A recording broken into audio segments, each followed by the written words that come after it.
అసలు కల్పించడానికి ఒక పునాది అయితే పడింది కదా.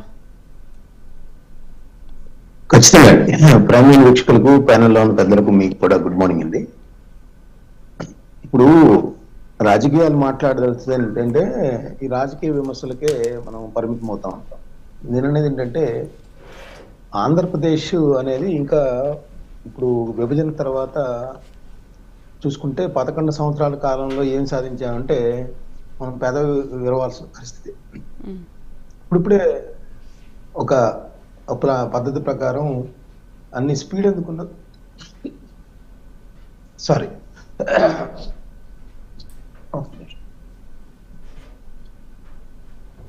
స్పీడ్ ఎందుకున్న పరిస్థితి చూడొచ్చు. ఇప్పుడు మనం ప్రత్యేక హోదా అన్నాము, లేదంటే సబ్సిడీలు, లేదా రాయితీలు, లేదంటే ట్యాక్స్ రాయితీలు, ఇట్లాంటివన్నీ కూడా మనం ఏమి సాధించుకోలేకపోయాం.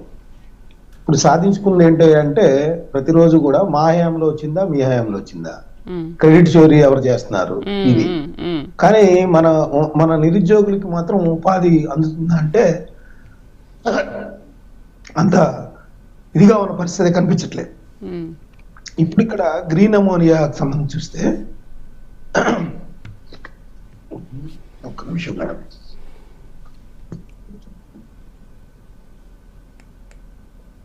గ్రీన్ అమోనియా ప్రాజెక్ట్ చూస్తే ఏంటంటే మనకి వాతావరణంలో కాలుష్య కారకాలు పెరిగిపోతున్న పరిస్థితి. అట్లాంటి సందర్భంలో మన భారతదేశం ఏంటంటే ప్రపంచ దేశాల్లో చూస్తే గ్రీన్ ఎనర్జీకి సంబంధించి 3వ అతిపెద్ద దేశంగా ఉద్భవించింది. ఫస్ట్ ఏంటంటే చైనా, తర్వాత అమెరికా, తర్వాత ఇండియా, జర్మనీ, జపాన్ మొదటి 5 స్థానాల్లో ఉన్నాయి. ఎందుకంటే మనకి సహజ వనరులు ఏదైతే శిలాజ ఇంధనాలు ఉన్నాయో, పెట్రోలియం కానీ, ముడి చమురు కానీ, వీటికి సంబంధించి సహజ వాయువు గ్యాస్ కానీ, ఇవన్నీ కూడా రోజు రోజుకి అయిపోతూ ఉంటాయి. ఇప్పుడు మనం ఢిల్లీ చూస్తూ ఉన్నాం, మన దేశ రాజధాని. అక్కడ కార్లు బయటికి తీయాలంటే హాలిడేస్ అనౌన్స్ చేస్తున్న పరిస్థితి ఉంది. అంటే బయటకు వస్తే కూడా ఒక మనిషి ఊపిరితిత్తులు ఇబ్బందికరంగా గాలి పీల్చుకున్నాను, స్వచ్ఛమైన గాలి పీల్చుకోవడానికి ఇబ్బందికరంగా తయారైన పరిస్థితి. అలాంటి స్థితిలో నుంచి ఏంటంటే ఇటీవల కాలం చూస్తే విశాఖపట్నంలో కానీ, ఇప్పుడు రిలయన్స్ వాళ్ళు కానీ, లేదంటే అదానీ వాళ్ళు కానీ, ఇప్పుడు ఏఎం కంపెనీ గ్రీన్ ఎనర్జీకి సంబంధించి ఇప్పుడు ఏదైతే కాకినాడలో ఈరోజు పవన్ కళ్యాణ్ గారు, చంద్రబాబు నాయుడు గారు శంకుస్థాపన చేయబోతా ఉన్నారో దానికి సంబంధించి చూస్తే ఏంటంటే ఇవన్నీ ఇన్వైట్ చేయదగ్గ అనమాట. వీటికి సంబంధించి ఎవరు జగన్మోహన్ రెడ్డి గారి టైంలో జరిగిందా, ఇంకో టైంలో జరిగిందా అంటే అవన్నీ మనం చర్చకు వస్తే ఏంటంటే జగన్మోహన్ రెడ్డి గారి టైంలో ఏం జరిగింది, ఎందుకు వాళ్ళు దాన్ని మెటీరియలైజ్ చేయలేకపోయారు, ఈ 10-15 నెలల కాలంలోనే ఎందుకు డేటా సెంటర్స్ కానీ ఇవి కానీ అనౌన్స్ చేసి వాటి ముందుకు వెళ్తా ఉన్నాయి, వాటి చిత్తశుద్ధి ఎంత ఏంటి, మన నిరుద్యోగులకు కలిగే అవకాశాలు ఎన్ని, ఎప్పుడు లోపల వాళ్ళందరూ కూడా ఇక్కడే ఉద్యోగాలు సాధించగలుగుతారు, ఇక్కడే ఉద్యోగాలు చేయగలుగుతారు, వీటి గురించి ఆలోచించాలి మనం. ఇప్పుడు మనం ఒక శంకుస్థాపనలు అవి ఇవి అంటే ఇప్పుడు మాట్లాడుకోవాల్సి వస్తే కడపలో స్టీల్ ప్లాంట్ కి 3-4 సార్లు వైఎస్ రాజశేఖర రెడ్డి గారు ఉన్నప్పటి నుంచి శంకుస్థాపనలు చేస్తూనే ఉన్నారు. కానీ కడప జిల్లా వాసుల కలగానే మిగిలిపోయింది. అక్కడ స్టీల్ ప్లాంట్ రాలా ఈ రోజు కూడా. ప్రకాశం జిల్లాలో చూస్తే వెలిగొండ ప్రాజెక్టు ఎప్పుడో ఏళ్ల నాటి దశాబ్దాల కళ ఈరోజు జాతకంకితం చేశారంటారు. ఈరోజు అక్కడికి ఆ నీళ్లు పారే పరిస్థితి లేదు. ఇంకా 2-3 వేల కోట్ల రూపాయల పనులు అక్కడ మిగిలిపోయి ఉన్నాయి. నేననేది ఏంటంటే ఇప్పుడు రైల్వే జోన్ అన్నారు, ఇప్పుడు ఈ ప్రభుత్వం వచ్చి కూడా 18 నెలల కాలం రైల్వే జోన్ లో ఒక అడుగున ముందుకు పడిందా? ఇంకా స్థలం చూస్తా ఉన్నారు, ఇంకా పేపర్ల మీద నడుస్తా ఉన్నాయి.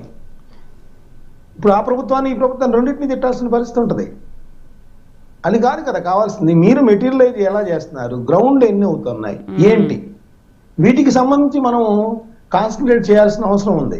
వీళ్ళు ఎంతసేపటికి విమర్శ ఒక ప్రెస్ మీట్ కనుక అటు చంద్రబాబు నాయుడు గారితో, జగన్మోహన్ రెడ్డి గారితో చూస్తే విమర్శలే తప్పితే ఒక అడ్వైజబుల్ గా ఇగో ఇలా చేయండి, మా పార్టీ కూడా మీకు సపోర్ట్ చేస్తుంది, ఇగో ఇలా చేద్దాము, మీరు కూడా రండి, ప్రతిపక్షాలుగా ముందడుగు వేయండి అనే పరిస్థితి ఎక్కడా లేదు.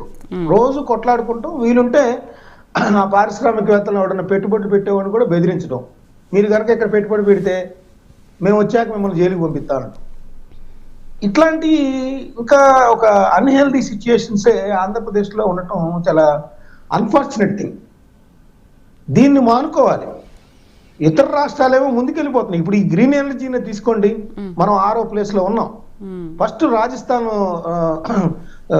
రాజస్థాన్ ఉంది, తర్వాత గుజరాత్ ఉంది, తర్వాత కర్ణాటక, తర్వాత తమిళనాడు, తర్వాత మహారాష్ట్ర.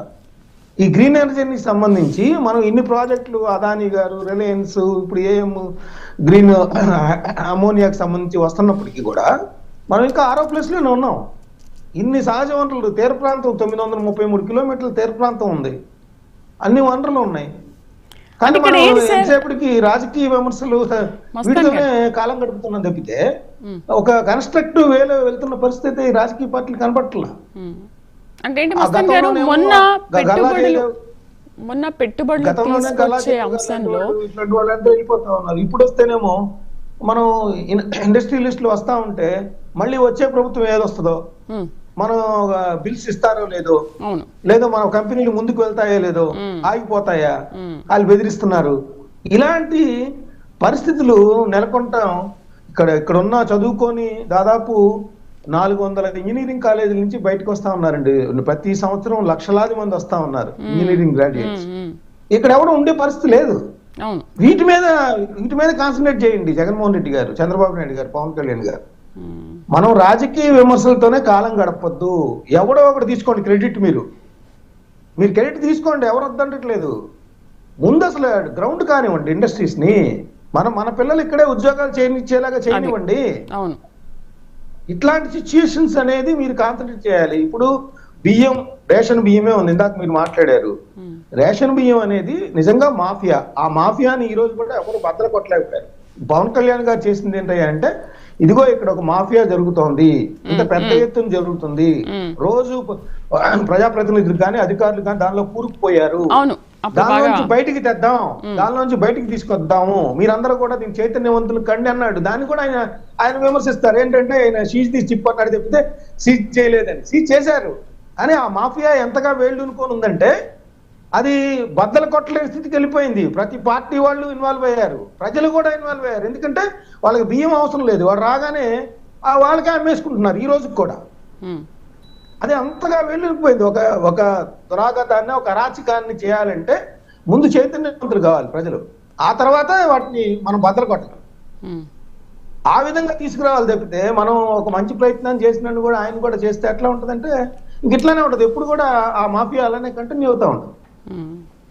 సో నేననేది ఏంటంటే పవన్ కళ్యాణ్ గారు కూడా ఇప్పుడు కన్స్ట్రక్టివ్ వేలో సీజ్ ది షిప్పే కదా, మాఫియాకి సంబంధించి అవసరమైతే ఎవరికైతే బియ్యం వద్దో లేదా పేదలకి డబ్బులు కావాలో వాళ్ళకి ఇచ్చేస్తే ఈ రేషన్, అప్పుడు బియ్యం ఇవ్వకపోతే బియ్యం ఇవ్వలేదని మళ్ళీ జగన్మోహన్ రెడ్డి గారు బయలుదేరు, పేదలకు బియ్యం మేము ఇచ్చాము వీళ్ళు ఇవ్వట్లేదని. ఒక కన్స్ట్రక్టివ్ వేలో వెళ్ళాల్సిన అవసరం ఉంది. అట్లా ఆలోచించండి. అంతేగాని బియ్యం తీసేస్తే అది తీసేసారని, సీజ్ ద షిప్ అంటే అది పట్టుకోలేదని, లేకపోతే వాడి బంధువులు ఉన్నాడని, వీడి బంధువులు ఎక్కడైనా ఉంటారండి. ఇప్పుడు ఆ కేఎల్ రావు గారు ఏం చేస్తారు కాకినాడలో చెప్పండి, ఆయన ఆస్తులు రాయించుకున్నారని కదా సిఐడి కంప్లైంట్ చేసింది. ఎవరు హయాంలో జరిగిందంటే ఏం చెబుతాం మనం? ఇట్లాంటివి వద్దు. మనము ఇండస్ట్రియలిస్ట్ ని ప్రోత్సహిద్దాం, ఇండస్ట్రీస్ ని మెటీరియలైజ్ చేద్దాం, గ్రౌండ్ చేద్దాం. మన నిరుద్యోగులైన ఇంజనీరింగ్ గ్రాడ్యుయేట్స్ ఇప్పుడు అమెరికాలో ఉంటుందంతా మన పిల్లలే కదా, అక్కడ ఈ మేధావితనంతోనే కదా అక్కడ వాళ్ళ సేవలు ఇక్కడ ఎందుకు వినియోగించుకోలేకపోతున్నాం మనం? వాటి మీద కాన్సన్ట్రేట్ చేయండి. క్రెడిట్ చోరీ అనే నినాదాన్ని వదిలేసేసి మీరు మళ్ళీ వస్తే ఏం చేస్తారో చెప్పండి. మీరు బట్టలు తీస్తామా, లేకపోతే వాళ్ళని పంపించేస్తామా, లేకపోతే పెట్టుబడులు పెడితే మిమ్మల్ని జైల్లో వేస్తాం, ఇవి కాదు.